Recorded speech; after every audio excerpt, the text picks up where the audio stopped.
everyone, and welcome to the post-game rundown from the Steelheads game we went to back on October 19, 2024 against the Saginaw Spirit. But before I get to this, I want to want you guys to please leave a like on the screen channel for new, hit notifications, leave comments down below if you guys had thoughts game we went to, if you guys were at the game, any other thoughts and feelings you guys have in general on this post-game rundown. Feel free to leave comments below. I'd like to hear you guys on there.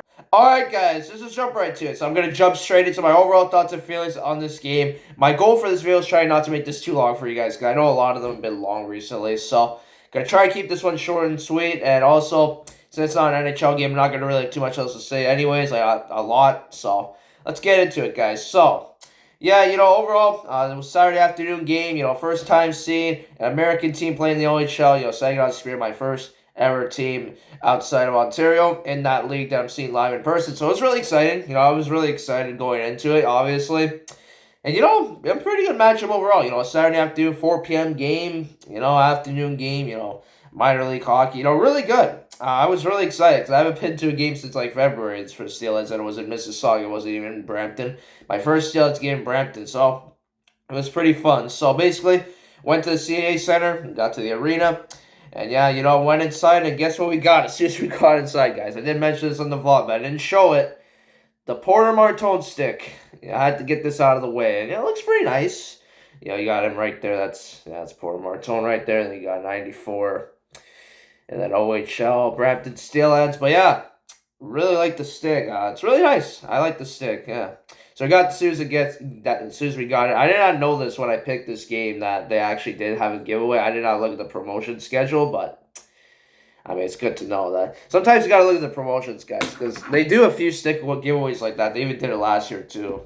But yeah, you definitely gotta look out for those giveaways, guys, especially for Steelheads. You gotta look out for it. They'll definitely do it. I mean, the Leafs and Marlies. I mean, Leafs will never do it because they only focus on how expensive the tickets are. It's ridiculous. Honestly, I agree with all the fans that are saying it's too expensive at this point. I'm just gonna say that it's a lot more affordable to go to an OHL game or a AHL game. I'll definitely tell you guys that. I mean, if you guys can't afford expensive hockey games, I'm sorry for you guys. I feel bad, obviously, I really do. I mean, especially, the diehard Leaf fans. It's always a suit.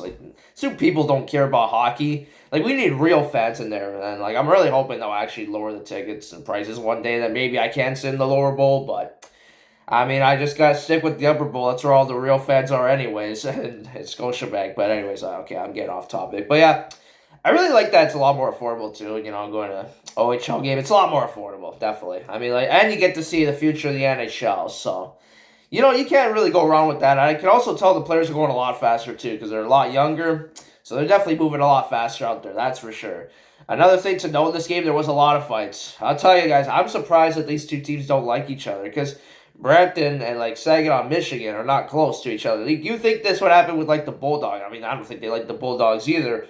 And maybe even the Oshawa Generals or Barrie Colts. Those are, the next closest teams to Brampton. But, I guess they do have a little bit of history with Saginaw as well. Maybe Guelph Storm as well. Maybe they have a little bit of beef there with them as well. But I'm surprised. I'm actually surprised of how much physical play there actually was. There was a lot of big hits. It was actually a lot of physicality out there in this one. I mean, I'm not going to lie. It was a lot of physical play. A lot of fighting. And, a lot of penalties were given out. And a lot of pucks were going out of play as well. That was kind of annoying when they were, doing that after a while. They did that a lot. Put it into the netting. They did that a lot. I don't know. It was a world record. I don't think I've seen that many pucks go out of play like that. Yeah, it was a lot. It was a lot. Even, a puck went close to our seats at one point. But, it was low, but it definitely came a little bit close. So, definitely got to pay attention, guys. Almost like baseball. You got to pay attention. These two games, if a puck or baseball goes in the stands in baseball, then, yeah, you gotta be watching. You definitely have to be eyes on the playing surface at all times. And you gotta, watch where the objects are going. Could fly in the stands if there's, no protective netting in the center of the ice. So you guys gotta be careful. That's just a disclaimer. If you're going to hockey or baseball, then you gotta watch out for those balls/pucks that go into the stands.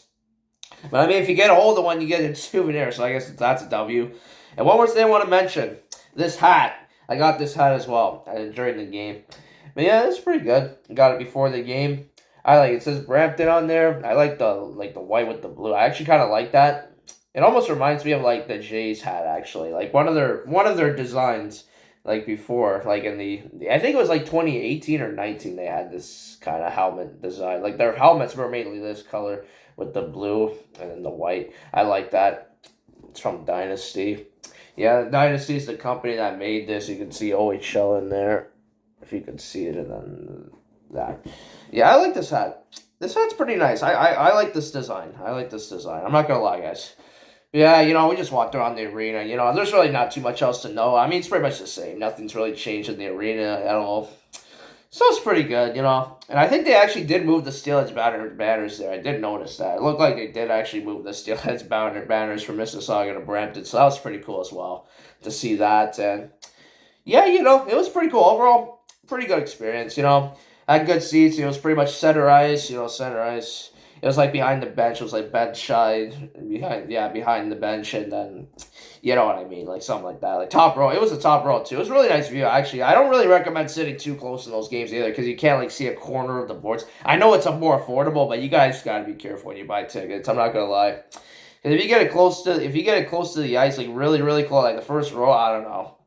Unless somehow you can see all the corners, I wouldn't really recommend it. Just because you can't see part of it. Like, if you sit too close, you're not going to be able to see some of the game. You're not going to be able to see some of the nets and stuff. But from where you're sitting, perfect spot. You can see, like, everything. See both nets. You can see everything. Basically, everything you want to see, you can basically see perfectly. And it's still really close. I mean, it was still, like, really close. A lot closer than what you can get at a Leaf game. A Leaf ticket like that would probably cost at least $1,000. I'm not going to lie. At least $1,000 each per ticket. I mean, it would not be cheap to get a view that I got for the Leafs game. 100%. And I can't do that all the time. If I would be lucky if I get to do that for the Leafs again. I'm thankful just to be in the upper deck. I mean, the upper deck's really good, honestly. Scotiabank Arena, honestly, the upper deck's honestly good enough for me, anyways. But I mean, imagine. I mean, like if I had that same spot that I had for this game at Scotiabank Arena, it would not be the same story. It would be probably like 3 times that, if not maybe even 5 times that amount of money for what I got for this game, but. I like it. The affordability is better. At least the real fans can come. The fans that are actually passionate about the Steelheads can come watch them, right?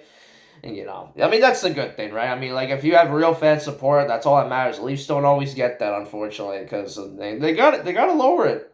If they want their real fans to come out, more fans like me, like real fans, then, yeah, they got to lower it for the fans that can't afford it as much, so. They got to do that at some point, but anyways, all right. I'm sorry, guys. I'm just saying I like the affordability. Let's just put it that way. Who wouldn't who doesn't want to save money, right? But yeah, overall it was good. Got this hat, got the stick. Overall, pretty good pregame. Saw the warm ups, and Saginaw. I did notice this. One more thing before I get into it. I don't want to make this too much longer, but Saginaw had like the word Saginaw in a warm up jersey. I thought it was actually their main jersey because I was like, that's kind of a weird jersey. I'm not gonna lie. But no, it was just a warm-up jersey, even though they were on the road. I'm surprised they wouldn't wear that when they're at home. I don't know if they do that every game, but it's like a bright red maroon color. It looked kind of weird. I'm not going to lie. I didn't like that warm-up jersey. So then once I saw them with the real jersey, I'm like, okay, good. That's the one I kind of wanted to see more. But yeah, then they had the logo on it. I like the blue a little bit. The red's still kind of there a little bit. But it was better than the warm-up jersey, so it looked good, right? It looked good. But overall, I mean, it was good. I mean, we were wearing the whites. It's like the opposite again, like the AHL does the same thing, where the home team wears white, which makes more sense because of the ice, obviously, like I explained previously. Like, it's the same logo that's on the ice. Like, it looks the same on the ice, obviously, as it does in the jersey. So it makes more sense in a way that they do it at old school in the OHL. But NHL, they still do it the color is home, which I think makes more sense too, but I don't know. It depends. You can honestly debate that one, but I mean, that's pretty much it, guys. That's pretty much it for pregame. The arena's not too big. I mean, it's a pretty small arena. Overall, it's not too much to note. I mean, I pretty much noted everything I think I could note. But I guess let's get into it. Yeah, let's just get into the scoring. Let's get into the post-game reaction, guys. The real deal. So I guess let's just get started, guys. So here we go. All right, post-game. So let's get to the final score. So unfortunately, the Steelheads would end up losing this game, and it was an overtime too. Yeah, finally, an overtime game for me once again, guys, in 2024. I mean, I'm not surprised that happened again, but yeah, unfortunately, we ended up losing the game. Steelheads ended up losing the game. The final score was the Saginaw Spirit 3 and the Brampton Steelheads 2 in overtime. Yeah, 3-2 overtime loss. It was a close game. I'm not gonna lie, guys. It was a really close game. Again, like really fast paced, lots of physical play, lots of fights. I mean, it was crazy. I mean, saw a lot of stuff. Yeah, that's for sure. A lot of physical play, but sorry. All right, guys. So I guess let's just get into it. And it actually does on this website actually label it as goals, so very convenient. Thanks OHL website for making this easier for me. And yeah, they do have all the goals in order. So let's get into it. So we're gonna start. I guess we're gonna start with the first period of play. I can kind of see the little markers. It doesn't say like first period, second period. I don't know why it doesn't separate it, but okay, first period of play. The Saginaw Spirit will get the scoring start in this one, unfortunately. So I'm trailing for the first time in a while. Michael Misa, the brother of actually Brampton Steelheads, Luke Misa, and they actually had a little bit of a moment before the game. I wish I filmed it. I know I wasn't thinking about filming it. Like they did like a little picture. Like you remember what Nick Robertson did with Jason Robertson? They did the same thing, so that was pretty cool. Michael Misa, he scored his 12th of the season. Assist would be by Christian Epperson, and that made it a 1-0 lead for the Saginaw Spirit. That's unfortunate. I mean, it was a good goal. I mean, I knew as soon as he shot it, like barring in. Really nice shot. I'll give him credit for that shot. So Saginaw is on top. Pretty, like just over halfway through the period. So it's not too bad. It's like kind of midway through the first. So yeah, 1-0. We are trailing. I'm trailing for the first time in a while. So yeah, 1-0 Saginaw. Next goal in the first period would be scored by the Steelheads. That'd be by this guy right here. Porter Martone would tie the game up on his stick giveaway. The captain, yeah, he's the captain too, tied it up 1-1. And that would be his 9th goal in the season. Assist would be by Revkoff and Finn Harding. Tie the game at 1. Really good. 25 seconds left in the period as well. It says 1935. 25 seconds to go in the first. And like the goalie kind of messed up. And then like he kind of did like a little backhand like this. Like kind of did something like that. That was nice. Yeah, Martone on his stick giveaway ties the game at 1. And also the goal horn sounds like the Avalanche and Vegas Golden Knights because they basically sound the same. And then the goal song was like the Let Me Clear My Throat song, the one that Buffalo used to use. And that used to be a Sabres goal song, guys, from like, 2015 to like 2021 before the 2022 season where they started to get their own goal songs. But yeah, that was pretty cool to actually hear the song that I pretty much grew up with as well with hockey because, if you guys don't remember, I've been to Sabres games for a pretty long time, like before, obviously the lockdown and all that, but, that was the song they played, and that definitely reminds me a lot of the older Sabres games I went to, so it definitely gives me a lot of memories there, so definitely good, definitely felt nice to hear it, I'm not going to lie, but yeah, that's a tie game at 1, and that would be the score going into intermission, 1-1 tie, pretty good period, the first period was pretty good, I mean, I like that Martone on his stick away the captain, would end up tying the game, keeping my streak alive. Still never seen a home team get shot in hockey yet, guys, but I'm not trying to jinx it because you never know. But so far, it's never happened yet to me, which is unbelievable. I can't believe it. Both versus Steelheads, I've seen them score at least 1 goal in a game. Like, that's crazy. That's unbelievable. But anyways, guys, let's move into the second period of play. And the Steelheads would score again early in the period, just 3 minutes into the period. And guess who would do it again, guys? I'm getting it back out. Porter Martone will get his 2nd goal of the game, 10th on the season. Assist would be by McDonnell, and it is 2-1 for the Brampton Steelheads. That is awesome. Yeah, this guy did it again. Porter Martone did it again. Round 2 goals in the game, 9th and 10th on the season. Really good stuff. 3 minutes into the second period. And now, Steelheads have taken the lead. It is 2-1. Really good. And that was awesome. I think it was like a similar play. Like the goalie was on the other side of the net again, and he just shot it in. Like he just got lucky both times. I mean, it's unbelievable. Like even the silly goals even like count for me. It's crazy.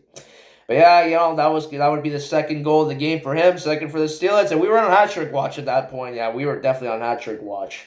And yeah, that is, it's a 2-1 lead for the Brampton Steelheads, but unfortunately, a few minutes later, the Saginaw Spirit will end up evening up again. Guess who would score again, guys? Michael Misa. His 2nd goal of the game. Only 2 guys have been doing the scoring so far. Michael Misa for the Spirit and Porter Martone for the Steelheads. 13th on the year for him.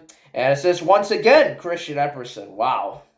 And it was a shorthanded goal, guys. Yeah, I remember. It was a shorthanded goal. Because they let him go in on a breakaway, and the guy kind of messed it up, and then he just scored.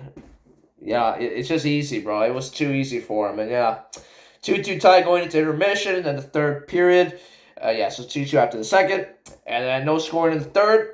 And then we go to overtime, and this is going to be a record-breaking goal. And yeah, Christian Epperson, the guy who already got 2 assists in the game, would get the game winner. Saginaw would win the faceoff. He would get the puck going on a breakaway, and he would score. He would score 5 seconds into overtime. Unbelievable. Just 5 seconds in to overtime period, and that would be it. Assist me by Misa, of course, why not? Both of those, literally those 2 guys were the MVPs. Literally Christian Epperson and Michael Misa were the reason why they won. It's unbelievable. And yeah, Marteau was the reason why we got our only 2 goals. Literally just 1 or 2 guys on each team, helping their teams out. I mean, that's unfortunate that the rest of the teams were kind of lazy, with the scoring anyways, so it is what it is. It actually does say start of the game, so I guess let's go through it. 3rd star was Finn Harding. I kind of left after that. I kind of didn't really care. So Finn Harding got 3rd star. Obviously, 2nd star goes to this guy. 2 goals. Really did good. Martone. And then Christian Epperson obviously gets credit with the 2 assists and the game winner. And that's it. That is the game.